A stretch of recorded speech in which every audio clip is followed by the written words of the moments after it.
नमस्कार मुलांनो, welcome back to our YouTube channel. आज इंग्लिश रायटिंग स्किलचा महत्त्वाचा प्रश्न जो तुम्हाला कंपल्सरीच असणार आहे लेटर रायटिंगसारखा, तो म्हणजे इन्फॉर्मेशन ट्रान्सफर. व्यवस्थित समजून घेऊ. ह्याच्यामध्ये 2 क्वेश्चन असतात, म्हणजे एक क्वेश्चन आणि एक क्वेश्चन. ह्यातला एक क्वेश्चन तुम्हाला अटेम्प्ट करायचा आहे, ठीक आहे. म्हणजे ऑरला असतील. नक्की कुठला अटेम्प्ट करायचा, क्वेश्चन कसा पडतो, कुठल्या वेमध्ये पडू शकतो, कुठल्या गोष्टींची काळजी घेणं गरजेचं आहे, सगळं काही नीट समजून घेऊ. व्हिडिओ एंडपर्यंत बघा. सोबतच या व्हिडिओच्या आधी इंग्लिशबद्दल बरेच व्हिडिओ अपलोड झालेले आहेत, ज्यांचा तुम्हाला बोर्ड एक्झाम 2026ला नक्की फायदा होईल. ज्याच्यामध्ये सगळे PYQ आपण डिस्कस केलेत. या देखील व्हिडिओमध्ये आपण सर्व PYQ डिस्कस करणार आहोत. प्रॅक्टिससाठी तुम्हाला क्वेश्चन दिलेले असणार आहेत. व्यवस्थित व्हिडिओ नीट बघा, नीट समजून घ्या आणि हे 5 मार्क पक्के करून टाका. करायची मग सुरुवात. चलो, आता टाईप कुठले असतात तर बेसिकली 2 टाईप असतात. पहिला टाईप येतो नॉन व्हर्बल टू व्हर्बल आणि दुसरा टाईप असतो verbal to non verbal. Basically काय बघा, नॉन व्हर्बल टू व्हर्बल म्हणजेच काय तर आपल्याला टी डायग्राम म्हणा, कुठलीही डायग्राम असेल, फ्लो चार्ट असेल, पाय डायग्राम असेल, वेब डायग्राम असेल, ग्राफ असेल, कुठल्याही डायग्रामच्या फॉर्ममध्ये काही डाटा दिलेला असेल किंवा इन्फॉर्मेशन दिलेली असेल, त्या इन्फॉर्मेशनला आपल्याला पॅरेग्राफच्या फॉर्ममध्ये रिप्रेझेंट करायचं असतं. मग थोडक्यात डाटा दिलेला आहे असं काहीतरी असेल, टी डायग्राम वगैरे दिसतील तुम्हाला, असे डाटा वगैरे असेल, तो नीट समजून घ्यायचा, कशाबद्दल दिलं आहे ते समजून घ्यायचं आणि प्रत्येक पॉईंट घेऊन आपल्याला काय करायचं आहे, पॅरेग्राफ तयार करायचा आहे. हा पहिला टाईप झाला. आता ह्याच्यामध्ये मार्क कसे डिवाइड असतात ते पण समजून घ्या.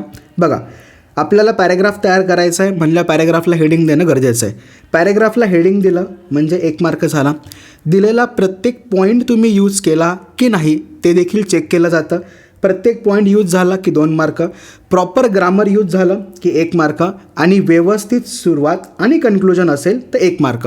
म्हणजे थोडक्यात काय तर आपल्याला फक्त पॉईंट वाचून स्टेटमेंट करणं गरजेचं नाही आहे, तर दिलेला जो काही पॉईंट आहे किंवा जी काही डायग्राम आहे त्याच्याबद्दल आपल्याला स्वतःच्या मनाने काहीतरी सुरुवात करायची आणि कन्क्लुजन करायचं आहे, म्हणजे तो पॅरेग्राफ व्यवस्थित वाटेल.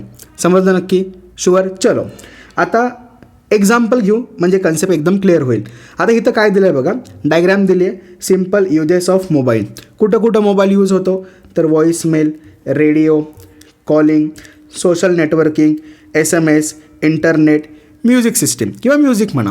आता आपण सिम्पल असं लिहू नाही शकत, जसं की we use phone for voicemail, we use phone for radio, we use phone for calling, we use phone for social networking. खूप छोटं झालं आहे, बरोबर की नाही? हे तर 5वी-6वीचा मुलगा पण करेल, पण आपल्याला 10th स्टँडर्डनुसार लिहायचं आहे.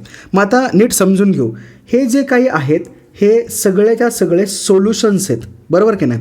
म्हणजे म्युझिक स्ट्रेस आलं की आपण ऐकतो, इंटरनेट जगाची माहिती गोळा करण्यासाठी वापरतो, SMS काही इमर्जन्सी असेल तर आपण मॅसेज सोडून देतो, बरोबर.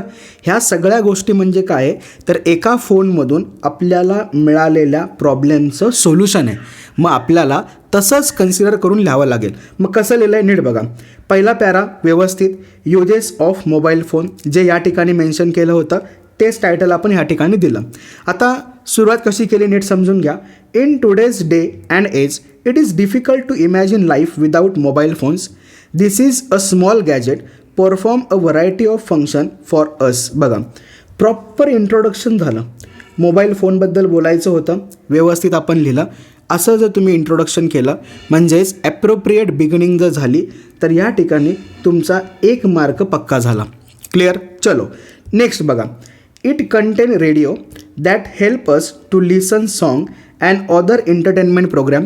जे रेडिओबद्दल दिलं होतं त्याच्याबद्दलची आपण आपल्याला जी इन्फॉर्मेशन माहिती आहे ती लिहिली. It help us to connect internet there by giving access to connect from all over the world. With its SMS facility we can send and receive text message to and from our love one. बघा, या ठिकाणी एकूण 3 point मी घेतलेत. पहिला घेतला radio, radio कसा वापरला जातो ते सांगितलं. त्यानंतर घेतलं इंटरनेट, ते का यूज करतो, कसं कनेक्ट करतो ते सांगितलं. नंतर SMS फॅसिलिटीचा आपण काय यूज करतो ते सांगितलं. म्हणजे थोडक्यात काय, हे तर आपल्याला मोबाईल देतो आहे, पण आपण काय म्हणून यूज करतो आहे ना ते लिहिणंसुद्धा महत्त्वाचं आहे. पुढचा पॅरेग्राफ बघा. We can also use our mobile phones to connect the various social networking sites and stay touch in with our friends and acquaintances. म्हणजेच आपले जे जीवलक आहेत त्यांच्यासोबत आपण सोशल नेटवर्किंग साईट्समुळे काय करतो, कनेक्ट करतो. हा देखील आपला पॉईंट होता. बघा हा पॉईंटसुद्धा काय झाला, कवर झाला. आता हे तुम्हाला अगोदर थोडं विचार करावा लागेल. प्रत्येक पॉईंट त्या पॉईंटबद्दल 2-3 कीवर्ड डोक्यात ठेवायचे, सेंटेन्स फ्रेम करायचं, खतम. पुढं बघा, पुढं काय दिलं आहे, the music application in our phones allow us to store our favourite music so that we can listen it whenever we want.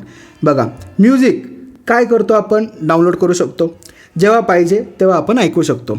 पुढची गोष्ट काय दिली, अजून एक मुद्दा, the voice and video calling features of our mobile phone help us to talk anyone at any time. कुणाशी कधीही बोलू शकतो. With voicemail feature we can leave a voice message for someone who hasn't answer our call to call back us. All in all a mobile phone help us to stay connected with the world. बघा व्यवस्थित प्रत्येक point ह्या ठिकाणी use झाला आहे आणि हे शेवटचं जे स्टेटमेंट आहे ना, ह्याला बोलतो आपण प्रॉपर एंडिंग. असं जर तुम्ही लिहिलं व्यवस्थित, बघा मी 2 पॅरेग्राफ केलेले आहेत. पहिल्या पॅरेग्राफमध्ये 3 पॉईंट यूज झाले, पुढच्या पॅरेग्राफमध्ये मी 4 पॉईंट यूज केले, दिलेले 7ही पॉईंट यूज झाले व्यवस्थित. आपल्याला असंच लिहायचं आहे. तुम्ही एक संगत पॅरेग्राफ लिहू नका, त्यांनी काय होतं, पेपर चेकिंग करणाऱ्या पर्सनला ते पॉईंट शोधायला त्रास होईल. मग बेटर वे त्या पर्सनला इझी जावं म्हणून 2 पॅरेग्राफ केले. पहिल्या पॅरेग्राफमध्ये 3 पॉईंट मांडले आणि दुसऱ्या पॅरेग्राफमध्ये 4 पॉईंट मारले, खतम, झाले 5 मार्क.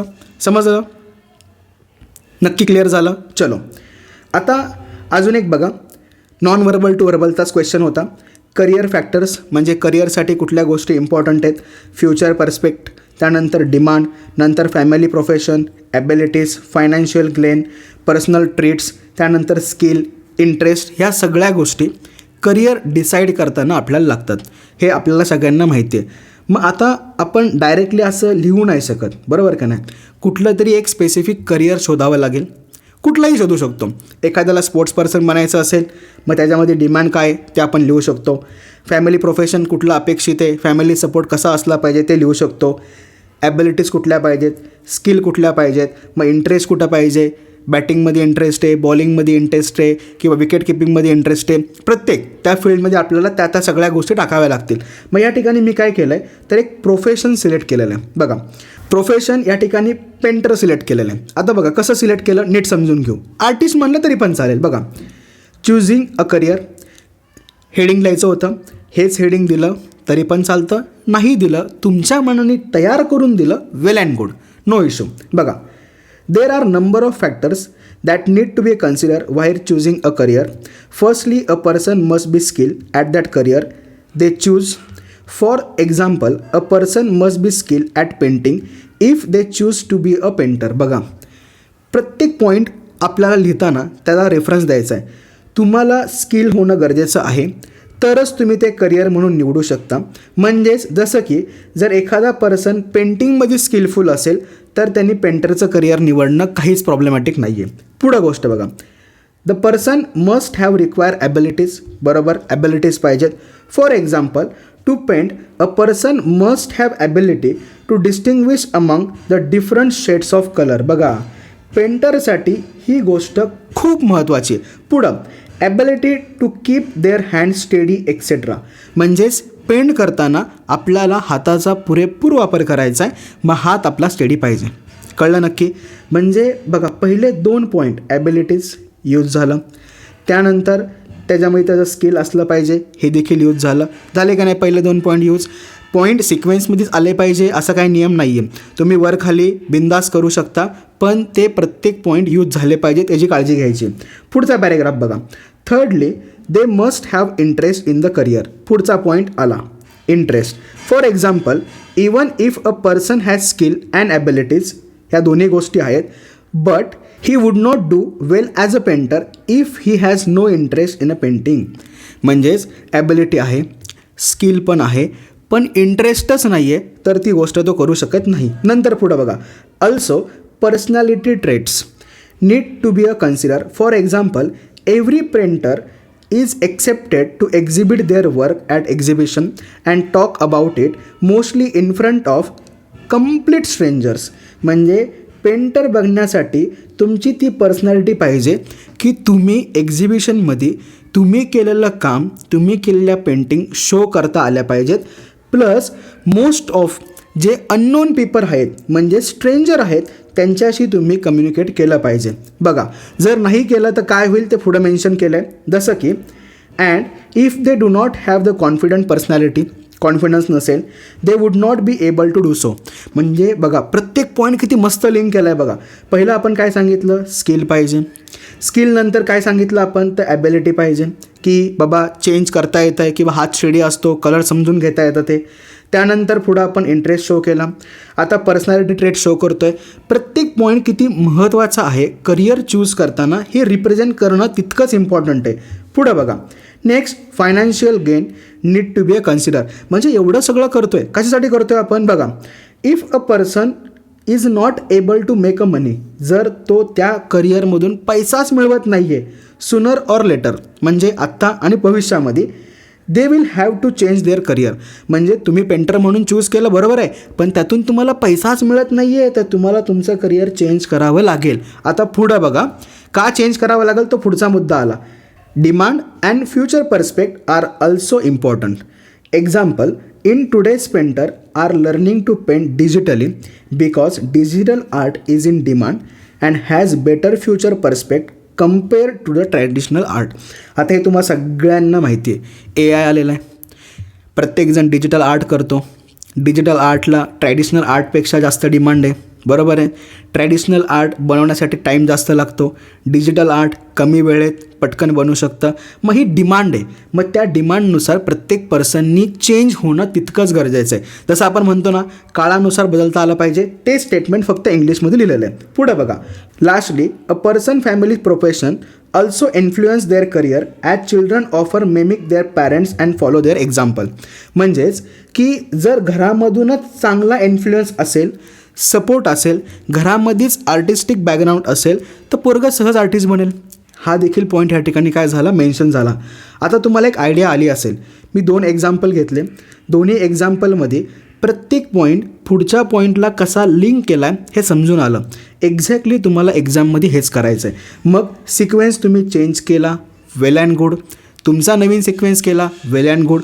फक्त प्रत्येक पॉईंट लिहिताना त्याच्याबद्दल व्यवस्थित लिहा, म्हणजेच एक्झामिनरला चेकिंग करताना इंटरेस्ट येईल. क्लिअर झालं. चलो, आता पुढं असं येतं बघा, व्हर्बल टू नॉन व्हर्बल. आता ह्याच्यामध्ये बेसिकली काय होतं, तर आपल्याला काहीतरी डाटा दिलेला असतो, म्हणजे पॅरेग्राफ असेल, काही इन्फॉर्मेशन असेल, व्हर्बल इन्फॉर्मेशन. त्याच्यामधून आपल्याला काय करायचं आहे, अशा टेबलच्या फॉर्ममध्ये डाटा मांडायचा आहे. आता हे एक्झाम्पल बोर्डला आलं होतं.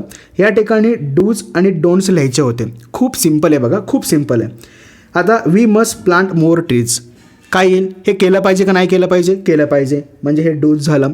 त्यानंतर we should not cut the trees, don't आलं, मी मार्क नाही करत.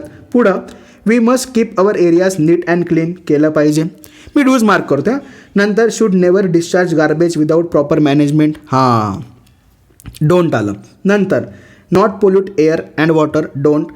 यूज प्लॅस्टिक बॅग, नॉट लिहिलं आहे, म्हणजे डोंट आलं. Not hunt birds and animals, परत डोंट आलं. Use more public transport, dos आलं. कळलं. मी डूज डोंट कसे सिलेक्ट केले. अजून एक सिम्पल हिंट देतो बघा, ज्या स्टेटमेंटमध्ये निगेटिव्ह वर्ड्स असतील ना, ते डोंटवाले स्टेटमेंट्स आहेत.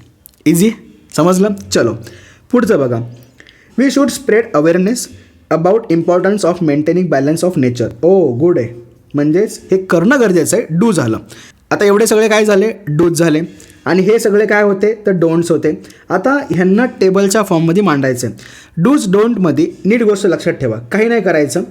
डूजवाला जेवढं स्टेटमेंट मी अंडरलाईन केलं आहे ना, ॲज इट इज छापा, नो इश्यू. बघा, ॲज इट इज छापले, काही चेंज नाही केलं.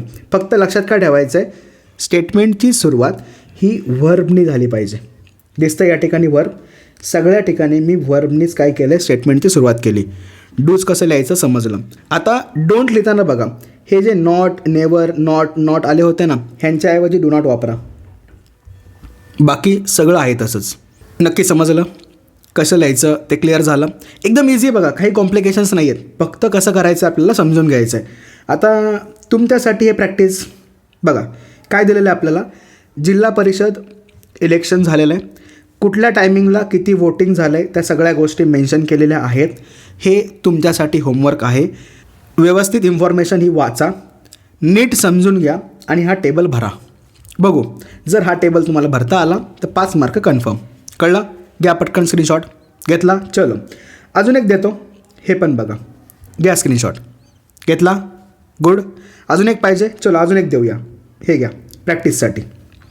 एकूण होमवर्कला मी तुम्हाला 3 क्वेश्चन दिले आणि वरती मी तुम्हाला 3 क्वेश्चन एक्सप्लेन केले.